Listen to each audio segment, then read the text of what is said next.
Hello everyone, and welcome back to another episode of Hermitcraft. We are starting up this episode with somewhat of a restock over here at the concrete factory. Yes, our most popular materials over here, the white, the grey, the light grey, these just sell out so quick that this time I figured, we should do a proper stock up, and I've got about 4 shulker boxes of each type of material. And now we have some backup stock for future sales. This just saves me a lot of time, 12 shulker boxes? All the sand and gravel that went into that, crazy. I've also decided to keep myself a couple right here. And the reason is, of course, for building towers like this one, actually. In the future, I want to build one around this mushroom farm, but today we're going to focus on getting something done over here in front of the brewer, and that involves some of this grey concrete. It is not the only material though. We also need dried kelp blocks, okay? They're going to play a really cool role in this build. And last season we built the most ridiculous kelp farm that you can build in this game. And so this time I want to do something completely different. And I've been looking for a place where we can expand and fit in a relatively small kelp farm. Now we're going to need a fair amount of vertical space for this farm. And the spot that I found is kind of inside this tower. We're going to replace the shroom lights with some water. We're going to have a way up and a way down on either side that's going to take us to another area. So you can see here I had some scaffolding left up for construction, and below it there is plenty of space. So I'm thinking we'll sort of create a room down here at the bottom, and then in a spot like this I'm going to squeeze in a different type of kelp farm. You can just about see it from up here. That is the entrance to our bone farm. And I had to use it recently so that we could stock up our bone shop. And I was left over with plenty and plenty of supplies. So bone meal is just not a problem for us. So that's what we're going to use to farm the kelp. It's going to be different from what I've done before. But anyway, down here in the workstation room, you'll notice that I've got these in opposite corners now. I felt like that was far better from the layout. And as we pop down here, we now got a quaint little room at the bottom. And we may just be moving this entire room upwards to take advantage of some of the more open space around here, because we no longer need to take advantage of this vertical space. I have misremembered this was added in a snapshot for 1.16. And you could bone meal kelp and it could grow like 20 blocks tall. But then that was nerfed, and now it will only grow 1 block at a time. So you can see our kelp has gone up a block. Let's put that in there. Now it's gone up another one. This is not what I was after, and as you can see I engineered some redstone into this small space that we were working with, and when I finally fired up the machine it was like, nope, gotcha. So now the idea of using bone meal is a little more expensive. It's essentially going to be 1 for 1. So that means if we want a stack of dried kelp blocks, we have to put in a stack of bone blocks. That is just not good enough, and so we're going to make some changes. Down here I've put our wall and pattern shulker boxes on this side and opened up the opposite. And it is in this space here that we are going to build a different type of kelp farm. So in the past, I've done the flying machines. We thought about doing the bone meal, but it turned out that that basically sucks. And so what we're going to do is a smaller one using observers and pistons. I found some dried kelp blocks lying around. This is what we're building this farm for, but I also want to include it in the layout. I'm obviously going to start running out of these soon, but we'll see where we can get with this. I've decided to divide this up because they're all going to get powered at once. The kelp is going to be planted down here. It's going to grow up to where the observer is, and then there's like a line of redstone behind it that powers all of the pistons at once. So we're splitting them up into groups of 10, and then we're going to have a circle of hoppers going around at this level leading into one central point. And now I've just learned that, I can't put these right here because the glass panes can be waterlogged. So now you can see what's going on here. We're planting the kelp down at this level, and obviously this is going to be extended upwards, and glass panes are actually an important part of how these items get collected. Of course we've got hoppers down here, that's where we're going to drop the kelp onto. So this in the corner here might actually be an issue, but I think I can make this work.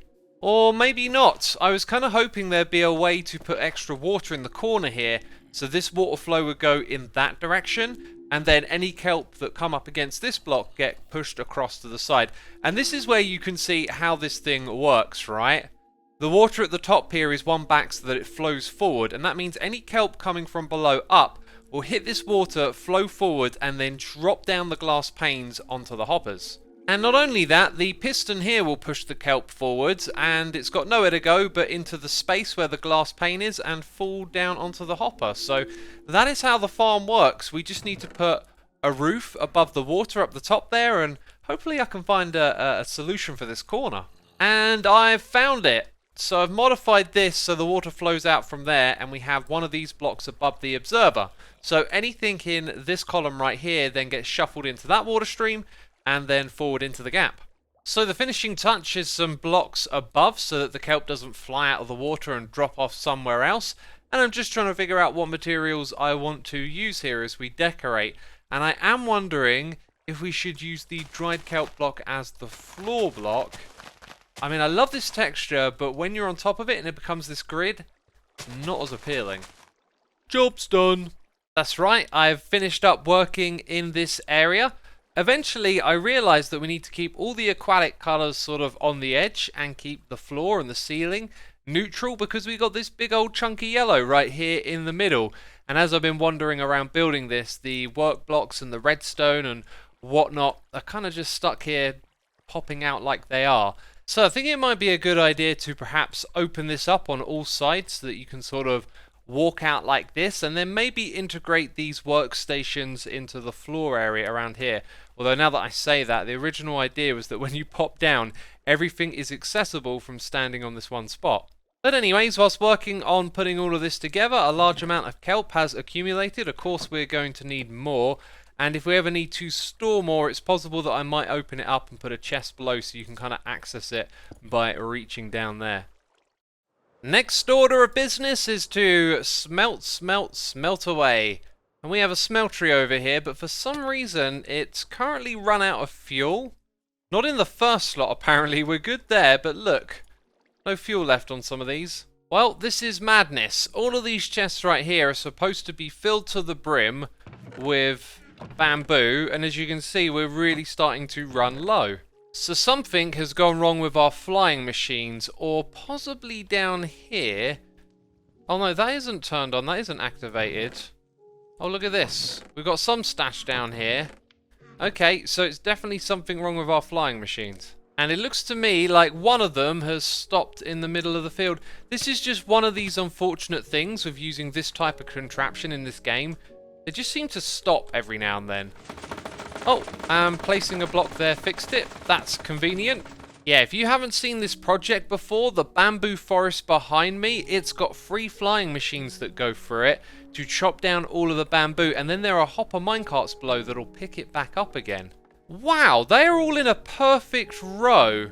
I was a little bit worried we might see something like the pufferfish farm going on here.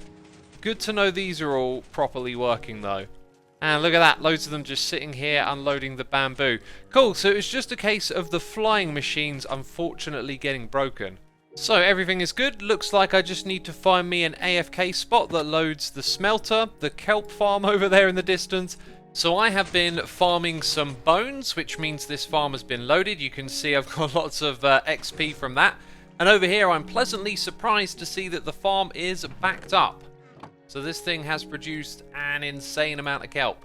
And so we have 5 shulker boxes of kelp to smelt, but we really needed to get that system back up and running again because another material that's going to go into this is nether bricks and red nether bricks. Now we've got a really great netherwart farm sorting that out, but I'm going to need to smelt up lots and lots of netherrack, and this, my friends, might look like a lot, but I'll tell you now, it is not going to be enough. And it would appear that despite fixing this thing, it's broken again. I've been logged in the entire time, and yet it's always this one over here that finds a way to mess up. So essentially this one I think just breaks in a different way, which makes it harder to repair. Okay, that's parked it. Ah, and it's working again. And over here we can see a major stock up of all of this. Until this point here, this is one thing that's a problem with this. Although we've got a large battery of it, it takes a long time just to fill up the first few. Oh well, it'll do, it'll do. So here I am thinking, yeah, I should put a crafting table somewhere in here, right? Where would I put that? Oh, I'd put it behind the chest down here, yeah. It's already a crafting bench here. Now, the dried kelp block is not the only material that we need. It's the one we need the most of. But in this build palette, we're also going to use dark prismarine, and it looks like Impulse's shop has moved to the second floor of the barge. So yeah, Grian has been steadily expanding the barge over the season. It's now got a second floor. And this is what I'm looking for. Do we have a price? 2 diamonds per stack. Fair deal, if you ask me. The other thing we need is the warped woods. Unfortunately, Tango is always out of stock whenever I come over here. Let's see if the logs shop has got some for sale. They're out of stock too. Not good. So in the end, I chopped up some of my own warped wood, and now we have all the materials that we need for this portion of the build. Alongside the dried kelp, we're going to have these materials to make a really interesting build palette. The only problem is, I kind of need at least a full shulker box of this dried kelp. So it's kind of dawned on me, we've already built a dried kelp farm this season, right? We made one for Corrales over in his base. He built a kelp farm. And then we set up this furnace array to make dried kelp blocks. So this thing, I believe, is actually powered by kelp blocks. Look at that, or any fuel source. And then it smelts all of the kelp around here. It can also distribute it to the player standing in the middle. So I'm going to ask Corrales if it would be okay to pinch some of this from him, because I've kind of realized it's going to take a few more days to get all the dried kelp that I need for this build. This, my friends, is a very satisfying sound. I love it, all the popping noises. Yeah, this is the way we craft the blocks up. It just keeps coming and coming. I can't keep up. Check this out. We now have a full shulker box worth, and we'll have plenty left over to put up here. There we go, so that this thing will continue to be fueled. If you want to get a feeler for scale on this project, just notice how the chests pop into existence over there where the hoppers are. That's how far away we are out just to look at the front of this area. And there is a new block palette here. It's stone bricks, stone and andesite, all kind of randomized and put in to define some of the shapes of this build. Now this is actually subject to change, as I'm still sort of designing parts of this as I put it together, but the bits that are going to go in between and make the opening entrance here are just going to be fantastic. Look at the scale of this thing. And now it's gone. And before we put in any of the blocks that we've been gathering, I'm actually going to build this palette right here up. So notice how this bunch of grey blocks and these ones are made with different blocks. That really helps you define the different parts of the structure. But maybe not so much from afar. I've mostly been looking at this thing when I'm much closer to it. And I guess that's when you see the texture. And perhaps it's the texture itself that helps separate the two elements. But anyway, let's start to build what's going to go in the spaces either side of our entrance. I know what this is going to look like when it's finished, but you don't. And now I'm thinking, are you going to be able to see it yet? Yeah, it just kind of looks mild at the moment. When we put in the dried kelp next, things are going to start to really go in a good direction here. Can you see it yet? Probably not. I really feel like the sandstone and all of the light in this area kind of takes away from these big columns, but this is going to be like a dark, mysterious hallway that we have to walk through to get to all of the potions. So, you've seen the other materials. The two things that are going to make this work are putting an actual roof on the inside of it, a ceiling, should I say, and then the other materials. Yeah, these two right here are really going to bring this build to life. Oh, wait, I'm on fire! I need to light this area up, right? Building all this stuff above, yeah, it's making dark areas where mobs are spawning. And that is not good. Well then, take a look at that. I love how the warped planks and dark prismarine go with the dried kelp blocks.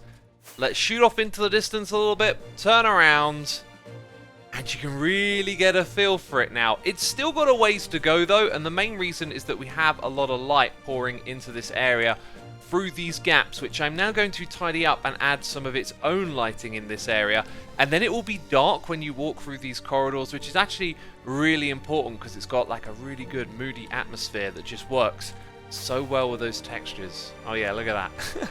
And one more time, swooping back in. I just can't get enough of it right now. It looks so good.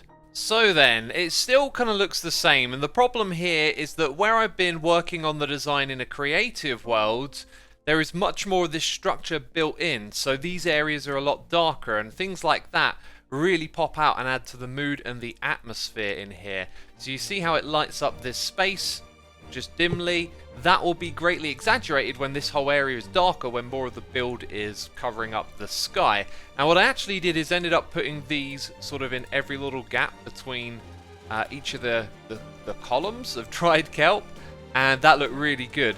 Now when we get over here, you can see we're getting real close to the brewer now, and what I'm thinking of doing is having another set of pillars here that then have a wall behind them. So that would take us like 3 blocks and then a 4th one for the wall, and as you can see it doesn't really interfere with anything here, just fits in very snugly.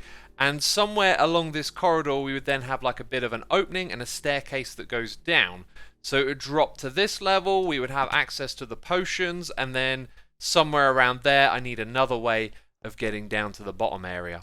Anyway, that is just a plan, and as we zoom out here, you can see that we've only built a small section of the entire thing, and this build gets really big as we go up. So whenever we jump into doing some of this, you know, it's just going to be one small piece of the pie at a time. But anyway, I'm loving this build. I think it's going in a great direction. What do you think? Let me know with a comment down below. I really want to see if you're enjoying this build, because it's going to get bigger and it's going to get crazier. Okay, next thing for us to do today is to design a minigame of all things. I quickly want to mention though that I'm thinking of building a shop somewhere around the back here, and it is just going to be like the weirdest design for a shop ever, but it's also going to be fantastic. So keep an eye out for that. Probably going to be doing it next episode, and it involves the ghast farm as well. So I'll let you have a little think about what you think it might be. Oh, wow. Okay, this might be some spoilers over here. Scar is working on his, I think it's called Aquatown around the back there. But what we want to do is drop in down below and check out this area. So, the H.E.P versus the mycelium resistant saga, or whatever you want to call it, has kind of reached its endpoint. And we're going to conclude this whole shenanigan with minigames. If you want to pause and read the signs at any point, you'll get a richer understanding of what's going on here. There are some rules, there are some conditions. If H.E.P wins, these things will be so, and if the resistance win, those things will be so. And yes, I kind of dropped out of the whole thing. I've let my team down in some ways by not being around working on the brewer. But now the brewer is going to help us make a mini game. So I'm going to be joining in the fun over here and creating a mini game for H.E.P. And I think there's going to be like 5 mini games made by either team. So this is really going to be a fascinating event. So over here I'm going to add my game, which will be Dodgeball. We're going to make Dodgeball using splash potions. And this, my friends, is the place that we are going to be building our minigame. It's pretty obvious that this is the space set aside, but we're not going to build it just yet. First of all, we've got to design it. And I wanted to land on the platform. I've landed in the water. Okay then, Dodgeball. How are we going to make this with splash pots? Well, it should actually be pretty obvious, right? That you throw this at an entity, i.e. a player, and it does damage to them. Now, in the game of Dodgeball, it's one hit and you're out, right? So, thanks to Efo with his recent idea to use poison potions to bring the player's health down, we can quite easily do the same. We can bring every player in the game's health down to half a heart, and then any contact with a potion of harming will then take them out of the game. Now, an important thing to consider when we figure out the size of the arena is how far away this can actually do damage to an entity. As you see right there, the creeper has taken damage on that spot, but not on this one here. Let's go sort of in between, so it's kind of just inside this block, right? And that's important to know. So I want to go with sand as our building material, but that might change. I just felt like it reminded me of volleyball and therefore dodgeball in some respects. And I think the material of choice to separate the two teams will be this. I picked out the diorite because white reminds me of a net. I'm just trying to subtly pick up on some things that will remind you of games that are similar, I guess. Now, the player can't jump over this, which is really important, but they can throw the potion very easily over the edge. Huh. I've just learned that you can hide an entity tag inside of a egg, like with a custom command. Here's the command, actually. There you go, right? And that allows you to put them down and not have them wander off. So this is great for testing. So having now spent some time goofing around throwing potions, I feel like this is probably going to be the arena size. It does look quite big, but we're probably going to end up playing in teams of 5v5. And so all the players can move around in different directions, so wherever a potion lands, it's not going to take everyone out in one go. Now, as you saw there, that didn't really travel too far. If I throw it straight, it's not particularly far as well. But remember, it can travel an extra about 3.5 blocks. I say travel. It will damage players that are about 3.5 blocks away. And that still doesn't go as far as the edge of this, because you can also do a sprint shot like so, right? And that would probably give players a fair amount of time to move out of the way. So you can sort of shoot in different directions, throw this thing quite far, but the other players will be able to see where it's going and perhaps move out of the way.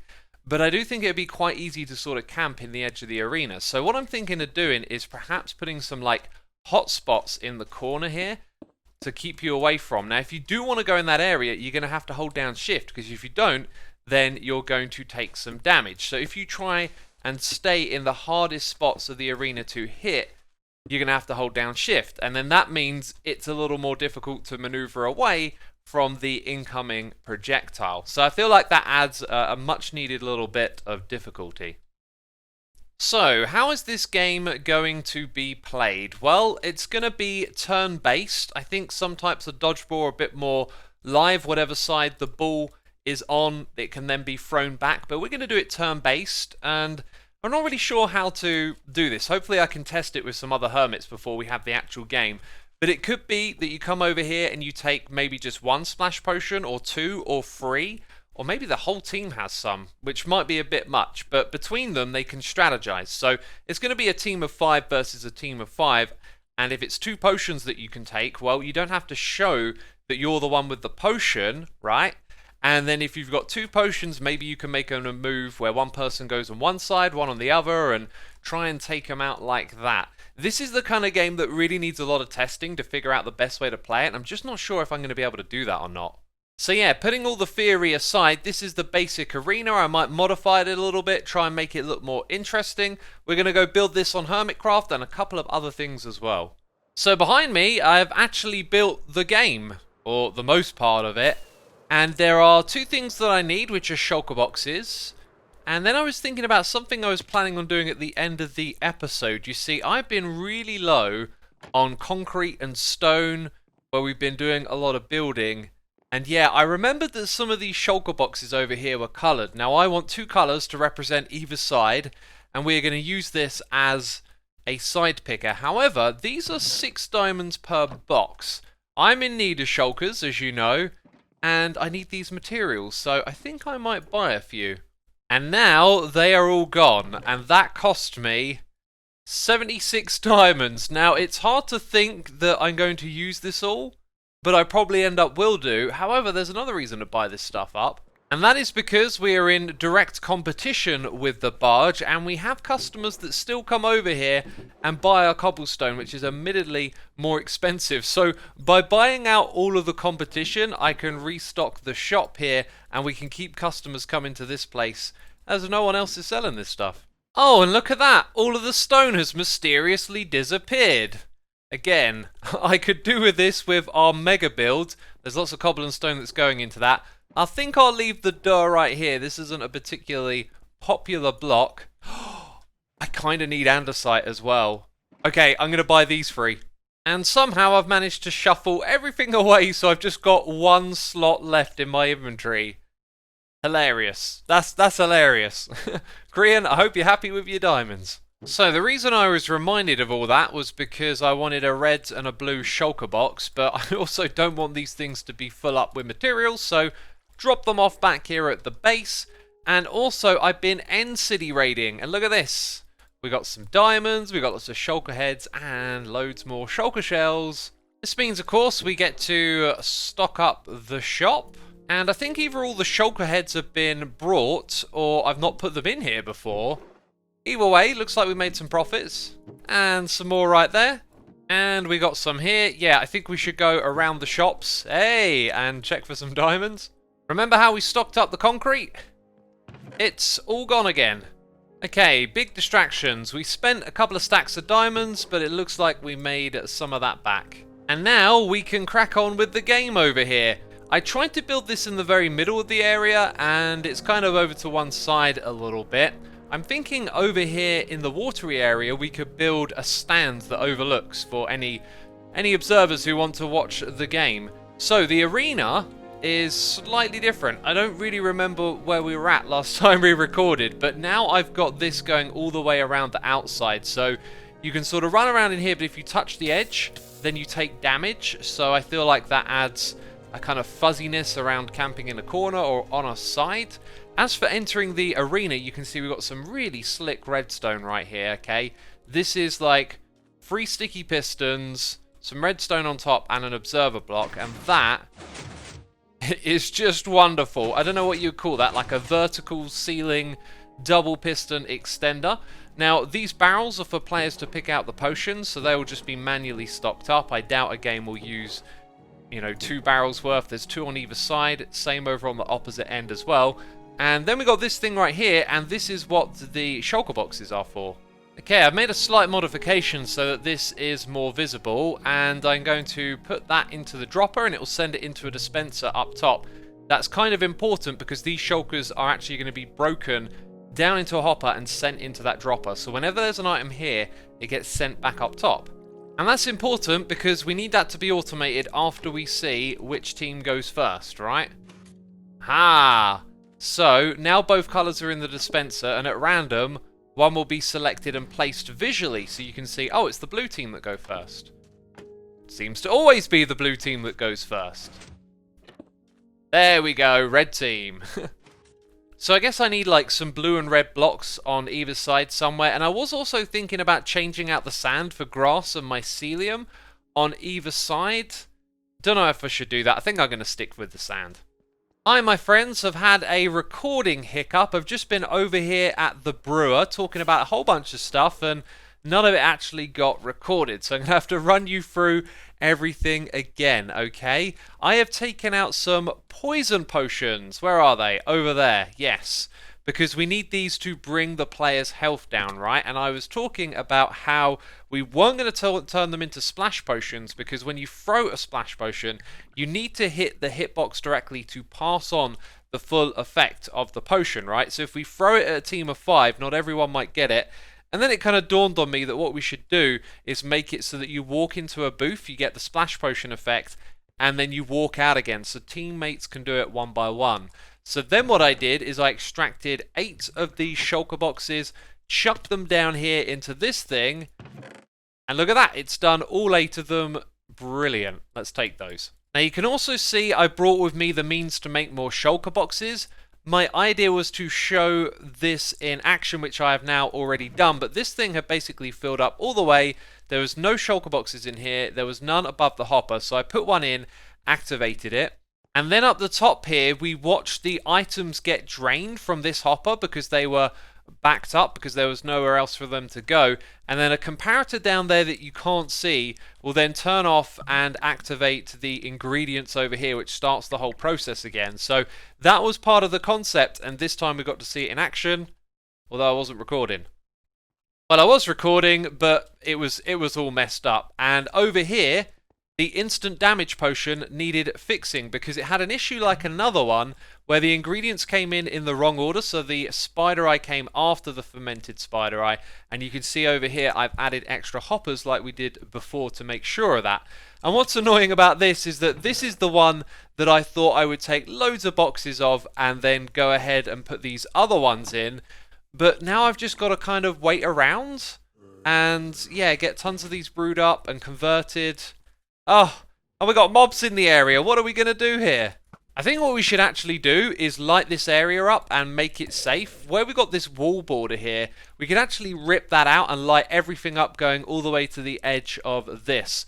So I'm going to work on that while the potions are brewing, and then there's very little else to show you with the mini game. So if I work on that and do some more stuff with it, that'll be right at the beginning of the next episode, and I've got a feeling we might be playing those mini games real soon. Anyways, my friends, over on my second channel there is a recap of episodes 71 to 80 of this Hermitcraft Season 7 series. If you want to get caught up on things that have done recently, you can also go over there and check out recaps on episodes from ages ago. Maybe you're new over here on Season 7 and want to know what I've been up to the entire time.